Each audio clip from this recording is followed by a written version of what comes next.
98 வயசில் ஒரு பாட்டி வந்து இட்லி கடை போட்டு 24 வருஷமாக வேலை பார்த்துட்ருக்காங்க. அவங்களுடைய கடையை இன்டர்வியூ பண்ண தான் நம்ம வந்திருக்கோம்.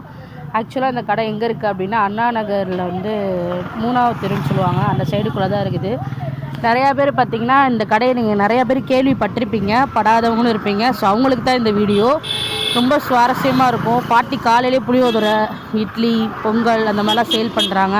இன்னொன்று என்ன அர்த்தம் அப்படின்னா ஃபீல் பண்ணுறாங்க, நிறையா பேர் வரமாட்டேக்காங்க, வீடியோ பார்த்தும் கூட வரமாட்டேக்காங்க, சென்னை அங்கங்கன்னு சொல்லி வீடியோலாம் எடுத்தாங்க, யாரும் வரமாட்டேக்கான்னு சொல்லி ஃபீல் பண்ணிகிட்டு இருக்காங்க. ஸோ வாங்க பாட்டியை போய் இன்டர்வியூ எடுப்போம், என்ன சொல்கிறாங்கன்றதை கேட்போம் வாங்க. புளியோதரை, வடை, பருப்பு வடை, உளுந்த வடை, இது எல்லாமே போடுவோம். ஒரு நாளைக்கு ஒரு சாப்பாடு மாற்றி மாற்றி போடுவேன். அப்படி இன்னைக்கு புளியோதரை போட்டிருக்கீங்க, அப்போ நாளைக்கு லெமன் சாதம் போட்டேன், இன்னைக்கு புளியோதரை போட்டிருக்கேன், நாளைக்கு வெஜிடே பிரியாணி, சரி சரி சரி, நாளை கழிச்சு தக்காளி சாதம், அடுத்த நாள் வெண்பொங்கல், இப்படி ஒன்று அந்த சின்ன பிள்ளை வெரைட்டியாக சாப்பிட. சரி சரி. சின்ன